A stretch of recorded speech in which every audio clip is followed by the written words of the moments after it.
O Jones Manuel está me perguntando aqui: Nildo, tu fala do PSOL manter independência, mas nesses dias estava rolando encontro nacional Lula livre e o PSOL não só estava lá com o seu presidente, como quadros do PSOL foram organizadores nacionais do encontro. E aí, como é que fica? Bom, um desastre. Isso é um desastre. O PSOL não tem nada a ver com Lula livre. Essa é uma campanha que não nos diz respeito. Eu sou radicalmente contrário a essa campanha, e esse é um dos erros.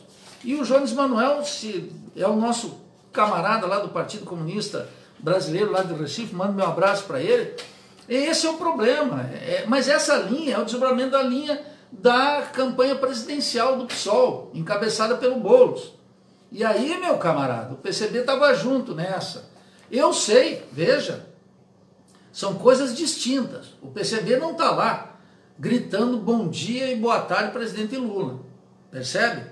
E está certo nisso. O PSOL está profundamente equivocado.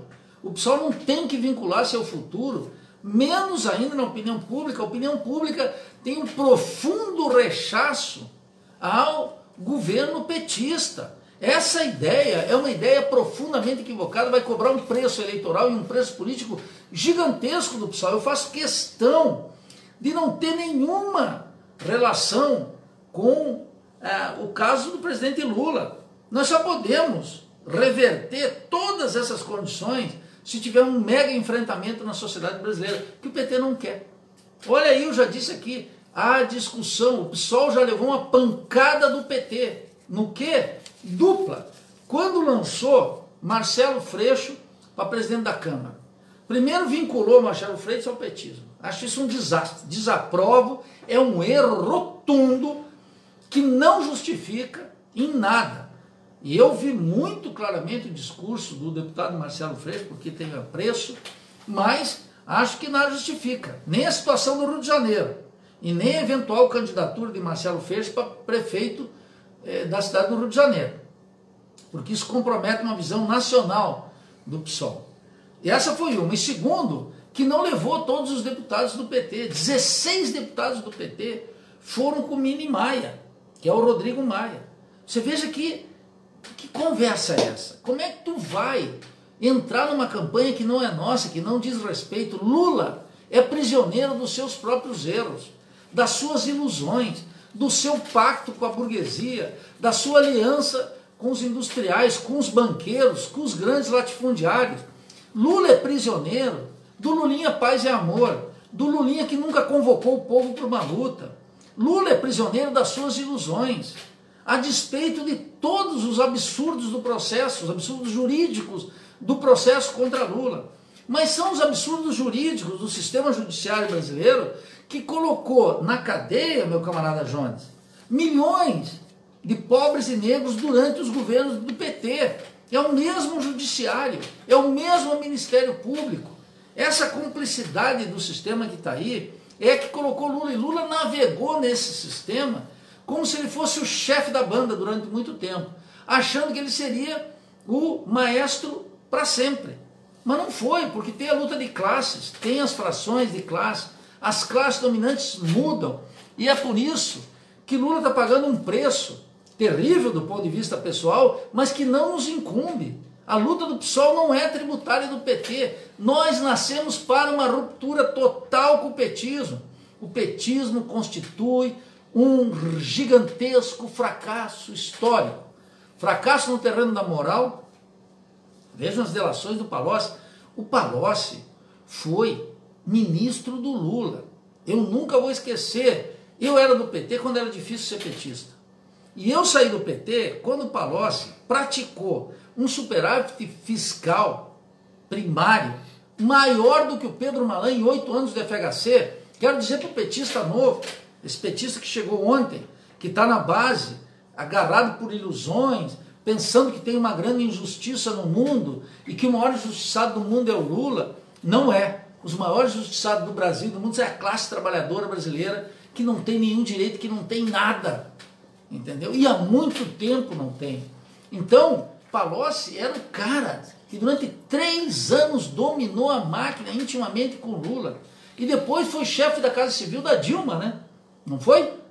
o Palocci exerceu o chefe. Quer dizer, o PT tem que explicar como é que esse homem, confessadamente corrupto, com mais de 100 milhões nos bancos, que fez um acordo de delação deprimente, que a justiça confirmou com o Palocci que o crime compensa, porque ele já está em casa com tornozeleira eletrônica, desfrutando dos milhões que roubou.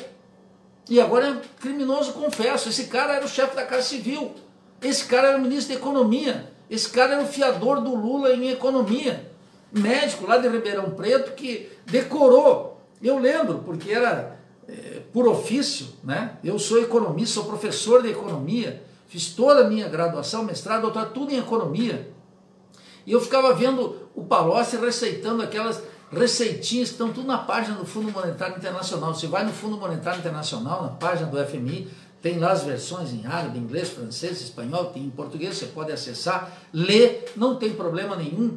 O Palocci queria posar aqui de grande conhecedor da economia, não porque um médico não possa ser culto em economia, pode, um médico pode ser culto. Olha, Manuel Bonfim está cheio de médicos na história do Brasil que são cultos.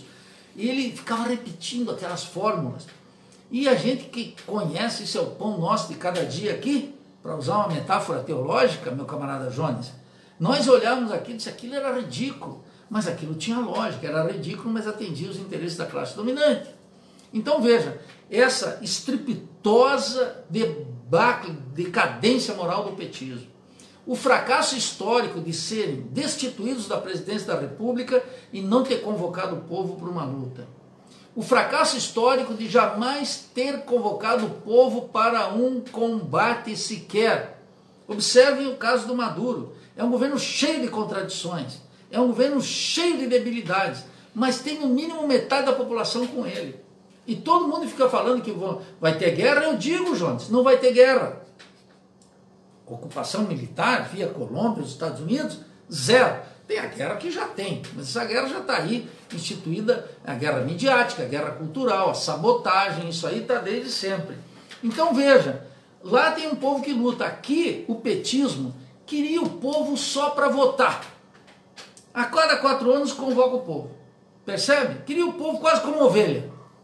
Percebe? Então não dá, não criou um militante, não deu recursos teóricos, não deu combatividade. Imagine, 13 longos anos, não foram um governo, não foi 2 governos, não foi 3 governos, foram 3 governos e meio. O PT no governo não nos chamou para uma luta, ao contrário, fez a reforma da Previdência contra nós, o Lula. Percebe? Entrou e fez, logo em seguida, assim, em 3, 4 meses estava liquidada a fatura. Percebe? Porque desmontou a oposição, aquela que nós seguramos contra Cardoso, o Lula desabilitou na hora. E com a Dilma foi a mesma coisa. E na hora de descer o Planalto, aceitaram em silêncio, porque o Lula diz, numa entrevista para o Juca Kfouri e para o Trajano, ele diz, poucos meses antes de ser preso, ele diz categoricamente, Juca, depois de que fizeram tudo comigo, só restou eu. Ele achava que ele era intocável. Mas veja, não é só que é um cálculo mal feito, que tem custos para ele, que todo mundo se comove por exemplo, a morte do neto e o tratamento da polícia, essas coisas a gente condena, como impossibilitar o ex-presidente, garantia que é assegurada a todos, de ir para o enterro do seu irmão, todas essas questões estão asseguradas em lei, a incapacidade de ele dar entrevistas, que é assegurada a outros, isso é tudo uma barbaridade, mas isso não elimina a irresponsabilidade política de Lula, de ter contribuído para o país estar nesse impasse junto com os tucanos. Pensavam que o sistema petucano era eterno, não tinham diagnóstico da crise, e continuam não tendo. Então veja, o PSOL só tem que fazer uma coisa, distanciar completamente disso, não ter nenhuma relação com o petismo. Se o petismo estiver na rua dia 22, marchamos juntos, tal como vai estar o PCB, tal como vai estar a Unidade Popular, tal como estará o PSTU, tal como estarão os partidos progressistas que vão para a rua, até o PDT vai estar, o Ciro Gomes já convocou o PDT, nos vemos nas barricadas, marchar juntos, golpear separados. Quer dizer, ao contrário, Marchar separados, golpear juntos. É um bordão de um sujeito conhecido na ciência política. É isso que nós vamos fazer na sexta-feira. Se o petismo estiver na sexta-feira lá, ótimo. Tomara que vá, os sindicatos vão, certamente, os sindicatos na base. Mas isso é uma contradição do PSOL. Uma contradição do PSOL lamentável, que a vida vai ensinar que está errado. E eu quero te dizer, eu não tenho nenhum problema. Eu digo que sou membro do Diretório Nacional do partido, e eu sou minoria. Mas eu sei que hoje a gente é minoria, amanhã é maioria. E tudo que nós dissemos até agora, nós acertamos. Nós dissemos que nós íamos para uma grande derrota eleitoral e política com a candidatura do Boulos. E fomos. Tivemos uma retumbante derrota eleitoral e política. Eu afirmei categoricamente no debate lá no Rio de Janeiro que essa ideia de que um movimento social pode, o líder de um movimento social importante, encabeçar uma discussão nacional sobre a República era descabida. Acertamos. E estou dizendo, o Boulos tem que definir que o Boulos, ele atua no PSOL, mas ele não é do PSOL, ele tem um movimento próprio. E eu quero dizer que eu estou no PSOL. Eu sou membro do Diretório Nacional. O Boulos, ele ora está, ora não está. Ele atua numa raia própria, que eu digo prejudica o PSOL, porque ele atua numa raia própria. Percebe? Pega as resoluções gerais do partido, mas vai lá no Bom Dia Presidente, saiu de uma eleição presidencial. Veja, nós temos que analisar isso. O Boulos teve em São Paulo a nossa candidatura. Agora está uma cachorrada aqui na rua, né? Os cães ladram, mas a caravana... Os cães ladram, mas a caravana passa. Vendo o Maurício aqui recordando esse clássico da literatura mundial, né? Dom Quixote de la Mancha. Essa peça da filosofia, da literatura, mas é da filosofia também, que é uma reflexão. Lembrei aqui de uma grande reflexão que o filósofo Adolfo Santos Vasquez, que eu trouxe aqui pelo Brasil a primeira vez, fez aqui em Florianópolis uma greve dos professores da Federal de Santa Catarina. E ele escreveu um texto sobre a utopia em Dom Quixote de la Mancha, um texto clássico da literatura espanhola, Cervantes, não é? Quero fazer aqui os latino-americanos têm uma grande relação com essa herança hispânica.